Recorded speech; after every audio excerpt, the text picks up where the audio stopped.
ಸಖತ್ ಖಾರ ಬಣ್ಣ ಮತ್ತು ರುಚಿ ಆಚಿ ಚಿಲ್ಲಿ ಪೌಡರ್.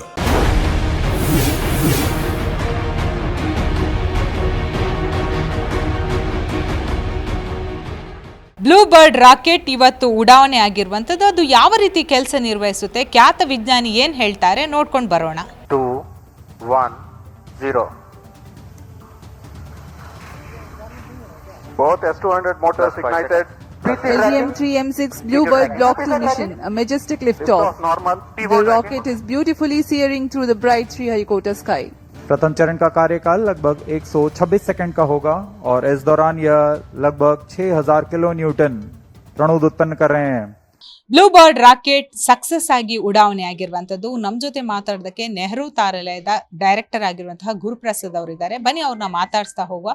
ಇದು ಈಗಾಗಲೇ ಎಲ್ಲದರ ಕಡೆ ಒಂದು ಖುಷಿ ಪಡುವ ವಿಚಾರ. ಸೊ ಇದ್ರ ಬಗ್ಗೆ ಅವ್ರು ಏನ್ ಹೇಳ್ತಾರೆ ಅಂತ ನಿಜಕ್ಕೂ ಕೂಡ ಹೆಮ್ಮೆ ಅನ್ಸುತ್ತೆ ಸರ್. ಈಗಾಗಲೇ ಬ್ಲೂ ಬರ್ಡ್ ರಾಕೆಟ್ ಯಶಸ್ವಿಯಾಗಿ ಉಡಾವಣೆ ಆಗಿರುವಂತದ್ದು. ಅಷ್ಟು ಮಾತ್ರ ಅಲ್ಲದೆ ನೆಟ್ವರ್ಕ್ ವಿಚಾರಕ್ಕೆ ತೆಗೆದುಕೊಳ್ಳೋದಾದ್ರೆ ಇದು ನಮ್ಮ ಭಾರತೀಯಕ್ಕೆ ಬಹಳಷ್ಟು ಇಂಪಾರ್ಟೆನ್ಸ್ ಅಂತ ಹೇಳ್ಬೋದು. ವಿಜ್ಞಾನಿ ಕ್ಷೇತ್ರದಲ್ಲಿ ನೀವು ಕೂಡ ಬಹಳಷ್ಟು ಸೇವೆಯನ್ನ ಮಾಡಿದ್ದೀರಾ, ಹಾಗೆಯೇ ಸಾಧನೆಯನ್ನ ಮಾಡಿದ್ದೀರಾ. ನಮ್ಮ ಈ ಸಾಧನೆಗೆ ಏನು ಹೇಳೋಕೆ ಇಷ್ಟಪಡ್ತೀರಾ? ಖಂಡಿತ. ಎಲ್ರಿಗೂ ನಮಸ್ಕಾರ, ಶುಭ ಮುಂಜಾನೆ.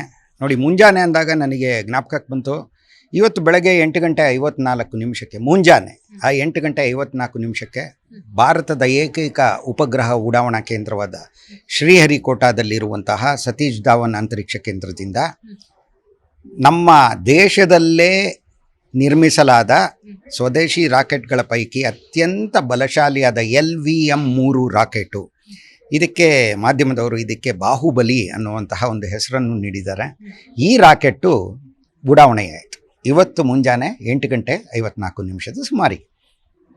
ಉಡಾವಣೆಯಾಗಿ ಸುಮಾರು 15-16 ನಿಮಿಷಗಳಲ್ಲಿ ಸುಮಾರು ತಾನು ಹೊತ್ತಿದ್ದ ಅಮೆರಿಕಾದ ಒಂದು ಬ್ಲೂ ಬರ್ಡ್ ಬ್ಲಾಕ್ 2 ಅನ್ನುವಂತಹ ಒಂದು ಉಪಗ್ರಹವನ್ನು ನಿಗದಿಯಾದ ಕಕ್ಷೆಗೆ ಅತ್ಯಂತ ನಿಖರವಾಗಿ ಸೇರಿಸಿತು. ಇದು ಅಂದರೆ 16 ನಿಮಿಷಗಳ ಸುಮಾರಿನಲ್ಲಿ ಇದು ಗಂಟೆಗೆ, ನಂಬಕ್ಕಾಗತ್ತೋ ಇಲ್ಲವೋ, ಗಂಟೆಗೆ ಸುಮಾರು 26-27 ಸಾವಿರ ಕಿಲೋಮೀಟರ್ಗಳಷ್ಟು ವೇಗವನ್ನು ಗಳಿಸಿತು ಈ ರಾಕೆಟ್. ಅದು ತನಗೆ ಬೇಕಾದ ದಿಕ್ಕಿನಲ್ಲಿ ಈ ವೇಗವನ್ನು ಗಳಿಸಿ ಆ ಉಪಗ್ರಹ, ಅಮೇರಿಕಾದ ಉಪಗ್ರಹ ಇದು, ಅದಂತೂ ಅತ್ಯಾಧುನಿಕ ಉಪಗ್ರಹ, ಆ ಉಪಗ್ರಹವನ್ನು ನಿಗದಿಯಾದ ಕಕ್ಷೆಗೆ ಸೇರಿಸಿತು.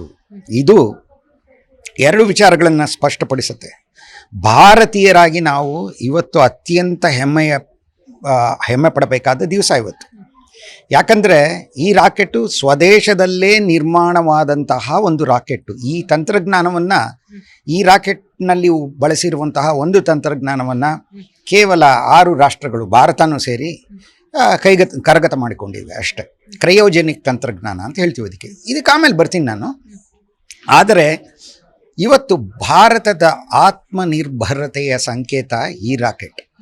ಯಾಕಂದರೆ ಸ್ವದೇಶದಲ್ಲೇ ಸಂಪೂರ್ಣವಾಗಿ ಯೋಜಿಸಿ ರೂಪಿಸಿ ನಿರ್ಮಿಸಲಾದ ಈ ರಾಕೆಟ್ಟು ಅಮೇರಿಕಾದ ಒಂದು ಉಪಗ್ರಹವನ್ನು ಅತ್ಯಂತ ನಿಗದಿಯಾದ ಕಕ್ಷೆಗೆ ಸೇರಿಸಿದೆ.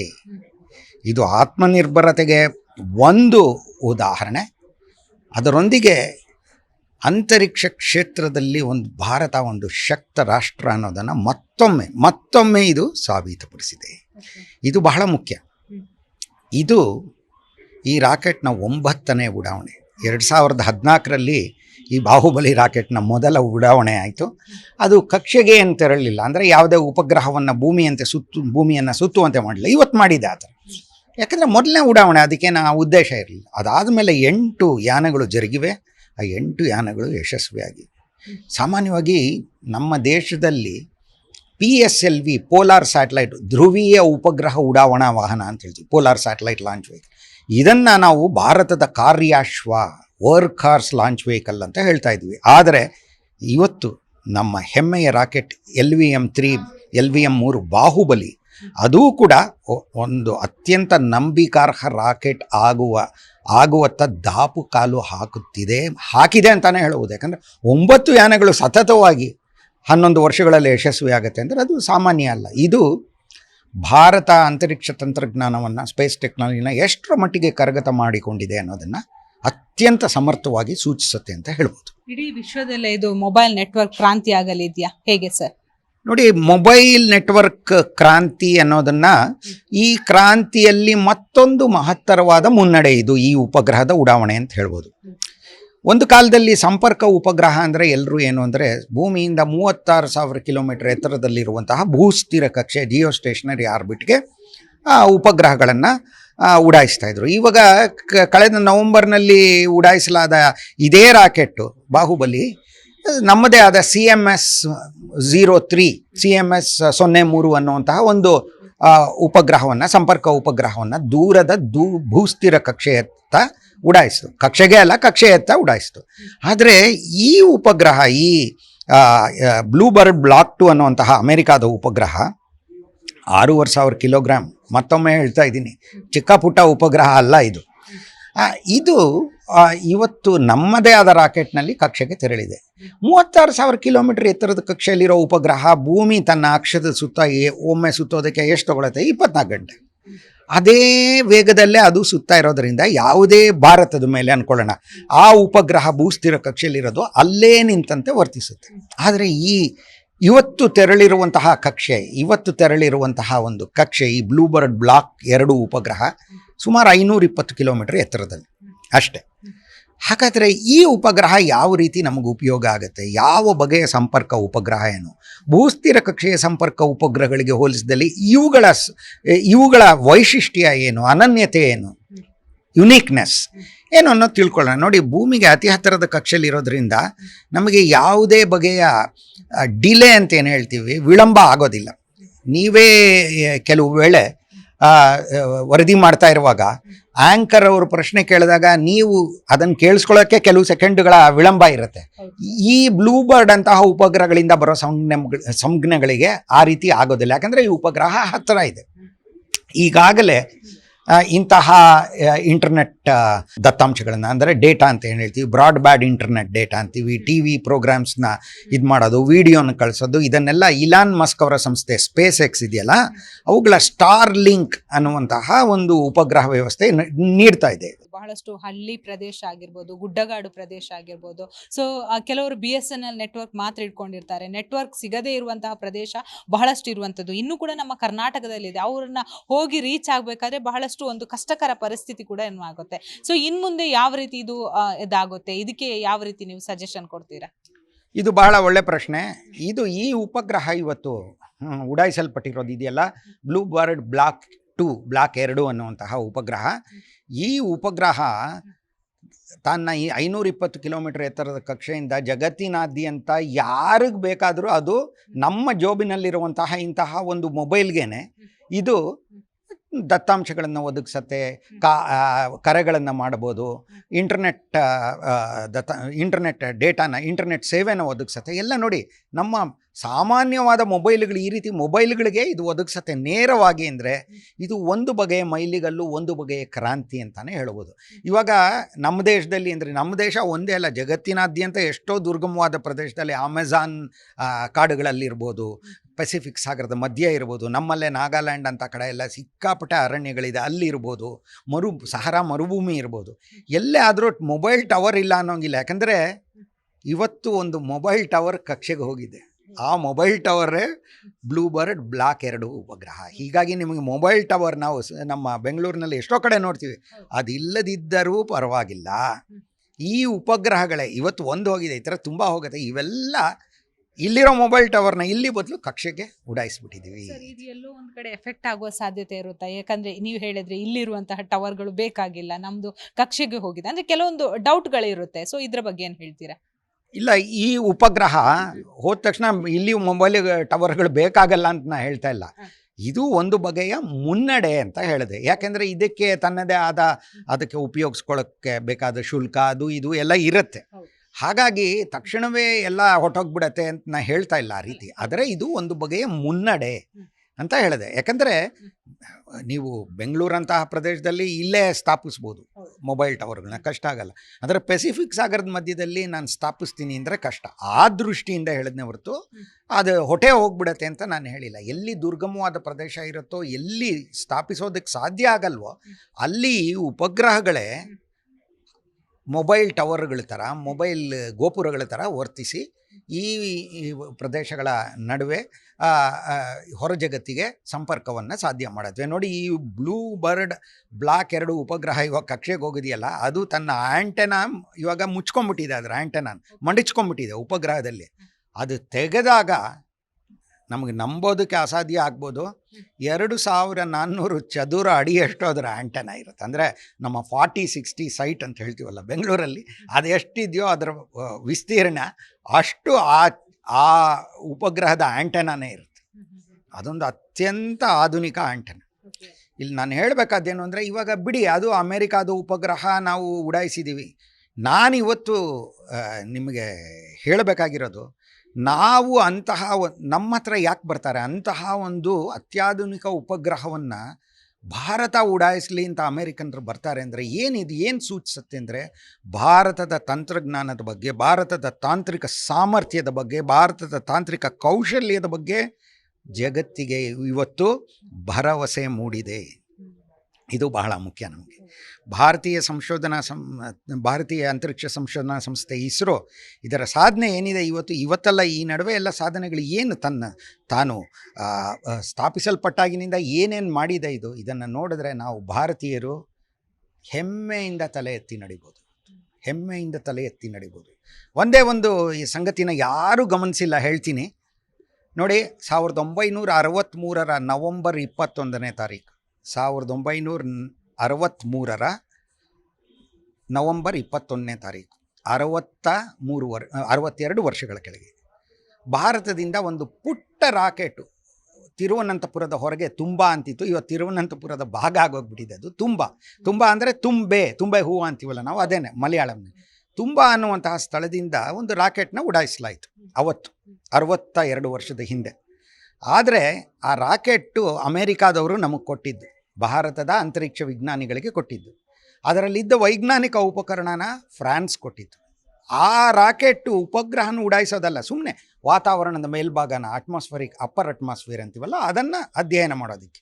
ಇವತ್ತು ಡಿಸೆಂಬರ್ 24, 2025, 62 ವರ್ಷಗಳ ನಂತರ ಅಮೇರಿಕಾದ ಒಂದು ಉಪಗ್ರಹ, ಸಣ್ಣ ಪುಟ್ಟದಲ್ಲ, 6500 ಕಿಲೋಗ್ರಾಮ್ ತೂಗುವ ಉಪಗ್ರಹವನ್ನು ನಮ್ಮದೇ ಆದ ಬಾಹುಬಲಿ ರಾಕೆಟು, ನಮ್ಮ ದೇಶದಲ್ಲೇ, ಮತ್ತೊಮ್ಮೆ ಹೇಳ್ತಾ ಇದ್ದೀನಿ, ಯೋಜಿಸಿ ರೂಪಿಸಿ ನಿರ್ಮಿಸಲ್ಪಟ್ಟಿರುವಂತಹ ರಾಕೆಟ್ಟು ಅಮೇರಿಕಾದ ಉಪಗ್ರಹವನ್ನು ಅತ್ಯಂತ ನಿಖರವಾದ ಕಕ್ಷೆಗೆ ಸೇರಿಸಿದೆ ಅಂದರೆ ಭಾರತ ಅಂತರಿಕ್ಷ ತಂತ್ರಜ್ಞಾನ ಕ್ಷೇತ್ರದಲ್ಲಿ ಎಷ್ಟು ಮುಂದೆ ಬಂದಿದೆ ಅನ್ನೋ ಈ 62 ವರ್ಷಗಳಲ್ಲಿ ಅನ್ನೋದನ್ನು ನೀವು ಗ್ರಹಿಸ್ಬೋದು. ಈಗ ಬ್ಲೂ ಬರ್ಡ್ ರಾಕೆಟ್ ಇವತ್ತು 8:30ಕ್ಕೆ ಯಶಸ್ವಿ ಆಗಿರುವಂಥದ್ದು, ಇದು ಯಾವಾಗ ಕಾರ್ಯನಿರ್ವಹಿಸುತ್ತೆ? ಅಂದರೆ ಈಗ ನೀವು ಹೇಳಿದ್ರೆ ಅದು ಯಾವ ರೀತಿ ಇದೆ ಅಂತ, ಸೊ ಅದು ಹೇಗೆ ಕಾರ್ಯನಿರ್ವಹಿಸುತ್ತೆ ಸರ್, ಇದ್ರ ಬಗ್ಗೆ ಹೇಳೋದಾದರೆ? ನೋಡಿ, ಬ್ಲೂ ಬರ್ಡ್ ಬ್ಲಾಕ್ 2 ಉಪಗ್ರಹ ಅದು ಅಮೇರಿಕಾಕ್ಕೆ ಸೇರಿದ್ದು. ಅದರ ಬಗ್ಗೆ ಅದು ಯಾವ ರೀತಿ ಯಾವಾಗ ಅದನ್ನು ಸೇವೆಗೆ ಅಣಿ ಮಾಡ್ತಾರೆ ಅನ್ನೋದು ಅವ್ರಿಗೆ ಬಿಟ್ಟಿದ್ದು. ಆದರೆ ಸಾಮಾನ್ಯವಾಗಿ ಯಾವುದೇ ನಮ್ಮದೇ ಉಪಗ್ರಹ ಆದರೂ ಏನಾಗುತ್ತೆ ಅಂದರೆ, ಅದು ಕಕ್ಷೆಗೆ ಹೋದ ನಂತರ ಅದು ಯಾವ ರೀತಿ ಯೋಜಿಸಲ್ಪಟ್ಟಿದೆಯೋ ಅದೇ ರೀತಿ ಅದು ಕಾರ್ಯನಿರ್ವಹಿಸ್ತಾ ಇದೆಯಾ ಅಂತ ಒಂದೊಂದೇ ಉಪವ್ಯವಸ್ಥೆಗಳನ್ನು ಚಾಲು ಮಾಡಿ ನಾನು ಹೇಳಿದ್ನಲ್ಲ, ಅದರ ಆ್ಯಂಟೆನಾ 2400 ಅದನ್ನೆಲ್ಲ ಹರಡಬೇಕಾಗತ್ತೆ. ಆಮೇಲೆ ಕೂಲಂಕಷವಾಗಿ ಅದನ್ನು ಪರೀಕ್ಷಿಸಿ ಕೆಲ ದಿನಗಳ ನಂತರ ಅಥವಾ ಕೆಲ ವಾರಗಳ ನಂತರ, ವಾರ ಅನ್ನೋ ತುಂಬ ಲೇಟ್ ಆಗ್ಬೋದು, ಅಂದರೆ ವಿಳಂಬ ಆಗ್ಬೋದು, ಅಂತೂ ಅನೇಕ ಅಲ್ಲ ಕೆಲ ದಿನಗಳ ನಂತರ ಇದನ್ನು ಹಂತವಾಗಿ ಇದನ್ನು ಸೇವೆಗೆ ಸಿದ್ಧ ಮಾಡ್ತಾರೆ ಅನ್ನೋಂತಹ ನಂಬಿಕೆ ನನಗಿದೆ.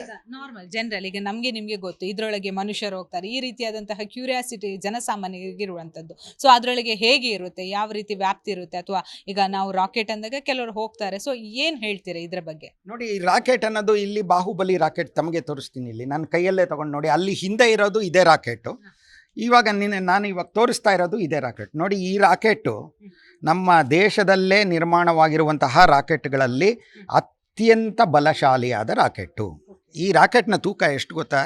ತುಂಬ ಜಾಸ್ತಿ ಏನಿಲ್ಲ, 6,40,000 ಕಿಲೋಗ್ರಾಮ್ಗಳಷ್ಟೇ. 6,40,000 ಕಿಲೋಗ್ರಾಮು ಈ ಬಾಹುಬಲಿ ರಾಕೆಟ್ನ ತೂಕ ಉಡಾವಣೆ ವೇಳೆಯಲ್ಲಿ. ಇದರ ಮೇಲ್ಭಾಗದಲ್ಲಿ ಈ ಬುರುಜ್ ಥರ ಇದೆಯಲ್ಲ, ಇಲ್ಲಿದೆಯಲ್ಲ, ಇದರ ಒಳಗಡೆ ಉಪಗ್ರಹ ಇತ್ತು. ಈ 8:54 ಆ ಕಡೆ ಈ ಕಡೆ 2 ಕೊಳವೆಗಳ ಥರ ರಾಕೆಟ್ಗಳಿದೆಯಲ್ಲ, ಅವು ಕಾರ್ಯಾರಂಭ ಮಾಡೋ ಮೂಲಕ ರಾಕೆಟು ಮೇಲಕ್ಕೆ ಏಳ್ತು. ಇವುಗಳಲ್ಲಿ ಪ್ರತಿಯೊಂದು ಇವುಗಳಿಗೆ ಬೂಸ್ಟರ್ಗಳು ಅಂತ ಹೇಳ್ತೀವಿ. ಈ ಬೂಸ್ಟರ್ಗಳಲ್ಲಿ ಒಂದೊಂದರಲ್ಲೂ 2,07,000 ಕಿಲೋಗ್ರಾಮ್ಗಳಷ್ಟು ಇಂಧನ ಹಾಗೂ ದಹನಾನುಕೂಲಿಗಳ ಮಿಶ್ರಣ ಆಯಿತು. ಘನ ರೂಪದಲ್ಲಿ ಕಾಂಕ್ರೀಟ್ ಬ್ಲಾಕ್ ಥರ ಇತ್ತು ಒಳಗಡೆ. ಈ ಒಟ್ಟು 2,07,000 4,14,000 ಕಿಲೋಗ್ರಾಮ್ಗಳಷ್ಟು ಇದ್ದ ನೋದನಕಾರಿಗಳು, ಅಂದರೆ ನೋದನಕಾರಿ ಅಂದರೆ ಪ್ರೊಪಲ್ಯಾಂಟ್ಸ್ ಅಂತೀವಿ, ಅಂದರೆ ದಹನಾನುಕೂಲಿ ಆಕ್ಸಿಡೈಸರ್ ಮತ್ತು ಇಂಧನ ಇವೆರಡು 160 ಸೆಕೆಂಡಲ್ಲಿ 4,14,000 ಕಿಲೋಗ್ರಾಮ್ಗಳಷ್ಟು ಆ ನೋದನಕಾರಿಗಳು ಉರಿದು ಹೋದವು. ಹಾಗಾಗಿ ಯಾವ ಮಟ್ಟದಲ್ಲಿ ಇವು ಉರಿಸ್ತಾ ಇದ್ದವು ಈ 2 ರಾಕೆಟ್ಗಳನ್ನು, ಈ ನೋದನಕಾರಿಗಳನ್ನು ಅಂತ ತಿಳ್ಕೊಂಡ್ರೆ ಖಂಡಿತ ಇವೆರಡು ಬಕಾಸುರ ರಾಕೆಟ್ಗಳೇ. ಇವೆರಡು ಬಕಾಸುರ ರಾಕೆಟ್ಗಳು. ಜೊತೆಗೆ ಇದರ ಮಧ್ಯದಲ್ಲಿ ಕಾಣಿಸ್ತಾ ಇದೆ ನೋಡಿ 2 ಯಂತ್ರಗಳು, ಈ ಗಂಟೆ ಥರ ಇರೋದು ನೋಡಿ, ಒಂದು ಮುಂದೆ ಅದರ ಹಿಂದೆ ಇನ್ನೊಂದಿದೆ. ಇವು ಕೂಡ ಕೆಲ ಸಮಯದ ನಂತರ ಕಾರ್ಯಾರಂಭ ಮಾಡಿದ್ವು. ಇದಾದಮೇಲೆ ಇವೆರಡು ಪಕ್ಕದಲ್ಲಿರೋ 2 ಕಳಚಿ ಬಿದ್ದು ಮಧ್ಯದ್ದು ಕೆಲಸ ಮಾಡ್ತಾನೆ ಇತ್ತು. ಆಮೇಲೆ ಈ ಬುರುಜ್ ಥರ ಇದೆಯಲ್ಲ, ಇದು ಈ ಒಜೈವ್ ಅಂತ ಹೇಳ್ತೀವಿ ಇಂಗ್ಲೀಷ್ನಲ್ಲಿ, ಇದು ಏನು ಮಾಡ್ತು ಅಂದರೆ ಇದು ಬೇಕಾಗಲಿಲ್ಲ. ಯಾಕಂದರೆ ಆ್ಯಂಟೆನಾ ಅದು ಉಪಗ್ರಹಕ್ಕಿರೋದು, ಇದಕ್ಕಲ್ಲ. ಇದು ಈ ಎರಡು ಹೋಳಾಗಿ ಬಿದ್ದೋದಾಗ ಆ ಉಪಗ್ರಹ ಅಂತರಿಕ್ಷಕ್ಕೆ ತನ್ನನ್ನೇ ತಾನು ಒಡ್ಡಿಕೊಳ್ತು.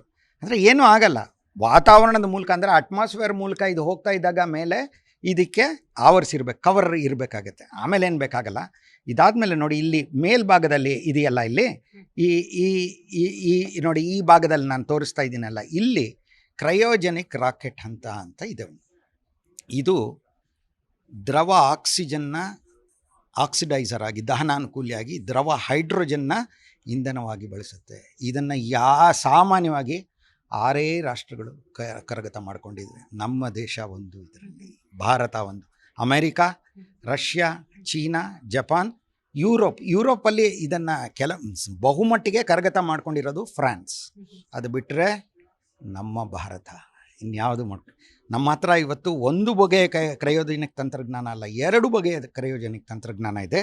ಇದರಲ್ಲಿ ಉಪಯೋಗಿಸ್ತಾ ಇರೋದು ಒಂದು ಬಗೆಯ ಕ್ರಯೋಜೆನಿಕ್ ತಂತ್ರಜ್ಞಾನ. ಹೀಗಾಗಿ ನಮ್ಮ ಅಂತರಿಕ್ಷ ಕಾರ್ಯಕ್ರಮದ ಯಶಸ್ಸಿನ ದೃಷ್ಟಿಯಿಂದ ಇವತ್ತಿನ ಒಂದು ಉಡಾವಣೆ, ಅಂದರೆ LVM-3M6 ಅನ್ನುವಂತಹ ರಾಕೆಟ್ ಯಾನದ ಉಡಾವಣೆ, ಇದರಲ್ಲಿ ಉಡಾಯಿಸಲ್ಪಟ್ಟಿದ್ದು 6,500 ಕಿಲೋಗ್ರಾಮ್ ತೂಕದ ಅಮೆರಿಕಾದ ಉಪಗ್ರಹ ಬ್ಲೂಬರ್ಡ್ ಬ್ಲಾಕ್ 2.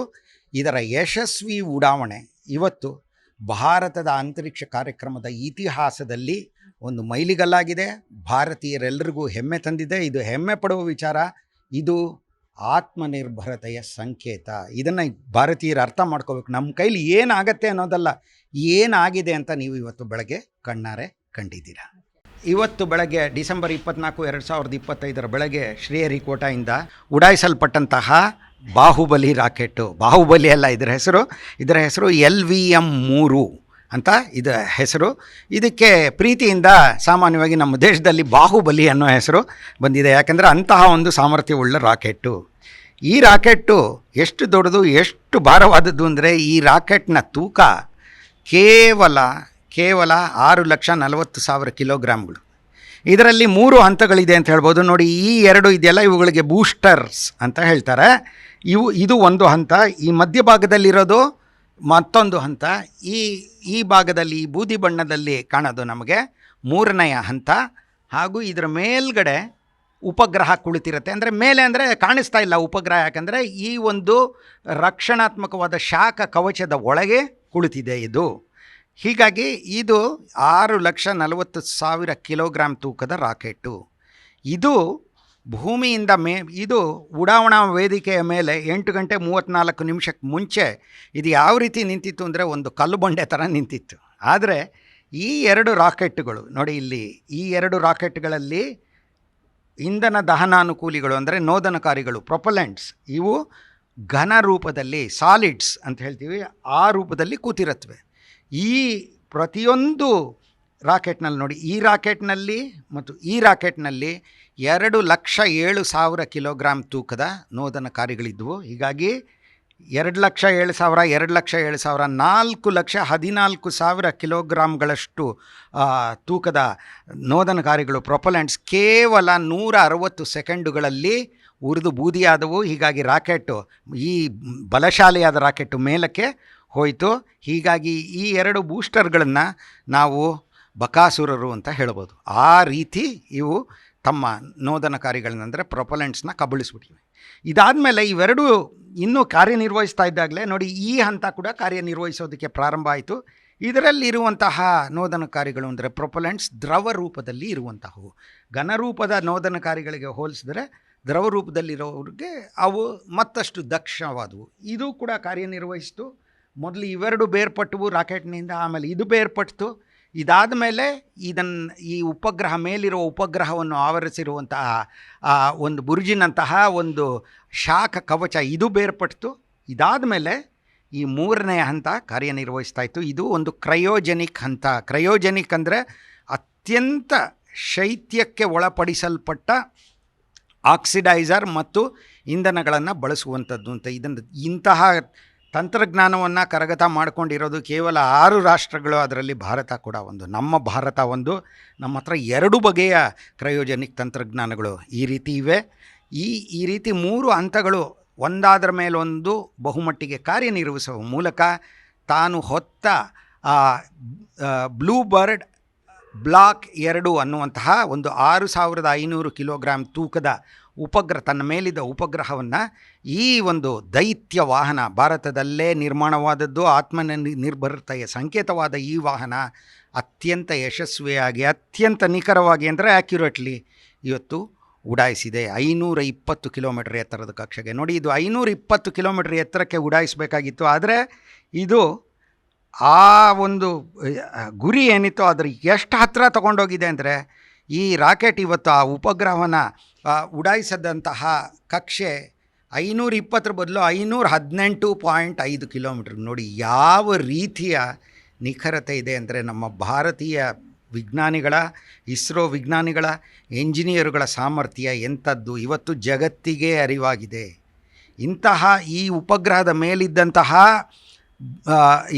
ಇದು ಬ್ಲೂ ಬರ್ಡ್ ಬ್ಲಾಕ್ 2 ಎನ್ನುವಂತಹ ಉಪಗ್ರಹ ಇದು 6500 ಕಿಲೋಗ್ರಾಮ್ಗಳದ್ದು. ಜೊತೆಗೆ ಇದು ಅತ್ಯಂತ ಆಧುನಿಕವಾದ ಉಪಗ್ರಹ. ಇಂತಹ ಉಪಗ್ರಹವನ್ನು ಉಡಾಯಿಸೋದಕ್ಕೆ ನಮ್ಮ ಹತ್ತಿರ ಅಮೆರಿಕನ್ನರು ಬಂದಿದ್ದಾರೆ ಅಂದರೆ ನಮ್ಮ ತಾಂತ್ರಿಕ ಸಾಮರ್ಥ್ಯದ ಬಗ್ಗೆ ಅವರಿಗೆ ಎಂತಹ ನಂಬಿಕೆ ಇದೆ ಅನ್ನೋದು ಇದರಿಂದ ವ್ಯಕ್ತವಾಗುತ್ತೆ. ಈ ರಾಕೆಟ್ಟು ಮತ್ತೊಂದು ಆಸಕ್ತಿದಾಯಕವಾದ ವಿಚಾರ ಅಂದರೆ, ಬಂಡೆಯಂತೆ 8 ಗಂಟೆ 54 ನಿಮಿಷಕ್ಕೆ ಸ್ವಲ್ಪ ಮುಂಚೆ ನಿಂತಿದ್ದ ರಾಕೆಟ್ಟು ಸುಮಾರು 16 ನಿಮಿಷಗಳಲ್ಲಿ ಇದು ಗಳಿಸಿದ ವೇಗ ಎಷ್ಟು ಗೊತ್ತಾ? ಕೇವಲ 27,000 ಕಿಲೋಮೀಟರ್ಗಳಷ್ಟು. ಅಂದರೆ ನೀವು ಎಲ್ಲ ರಸ್ತೆಗಳಲ್ಲಿ ಬಸ್ಸು, ಕಾರು, ಸ್ಕೂಟರ್ಗಳಲ್ಲಿ ಓಡಾಡ್ತೀವಲ್ಲ, ಆ ವೇಗ, ಸರಾಸರಿ ವೇಗ, ಆ್ಯಾವ್ರೇಜ್ ಸ್ಪೀಡ್ ಏನಿದೆಯೋ ಅದರ 1000 ಪಟ್ಟು. ನಂಬ್ತೀರಾ? ಇದು 16 ನಿಮಿಷಗಳಲ್ಲಿ ಗಳಿಸಿದೆ ಅಂತ. ಇದು ಇಂದಿನ ಭಾರತ. ಇದು ಆತ್ಮನಿರ್ಭರತೆಯ ಬಗ್ಗೆ ಆತ್ಮವಿಶ್ವಾಸವನ್ನು ಹೊಂದಿರುವಂತಹ ಭಾರತ. ನೆನಪಿರಲಿ. ನಮಸ್ಕಾರ. ನೋಡಿದ್ರಲ್ಲ ವೀಕ್ಷಕರೇ, ಬ್ಲೂ ಬರ್ಡ್ ರಾಕೆಟ್ ನಮ್ಮ ದೇಶಕ್ಕೆ ಆಗಿರ್ಬೋದು, ಪ್ರತಿ ಜಿಲ್ಲೆಗಳಲ್ಲಿ ಆಗಿರ್ಬೋದು, ಎಲ್ಲಿ ಎಲ್ಲ ನೆಟ್ವರ್ಕ್ ಇಲ್ಲ ಆ ಪ್ರದೇಶದಲ್ಲಿ ಯಾವ ರೀತಿ ಇದು ಕಾರ್ಯನಿರ್ವಹಿಸುತ್ತೆ, ಪ್ರತಿಯೊಂದು ವಿಚಾರವನ್ನು ಕೂಡ ನಾವು ತಿಳ್ಕೊಂಡ್ವಿ. ಬಹಳಷ್ಟು ಇದೊಂದು ಹೆಮ್ಮೆಯ ವಿಚಾರ ಅಂತಲೇ ಹೇಳ್ಬೋದು. ಬೆಂಗಳೂರಿಂದ ಕ್ಯಾಮರಾ ಪರ್ಸನ್ ವಿನೋದ್ ಜೊತೆ ಭವ್ಯ ಸುನಿಲ್, ಜಿ ಕನ್ನಡ ನ್ಯೂಸ್.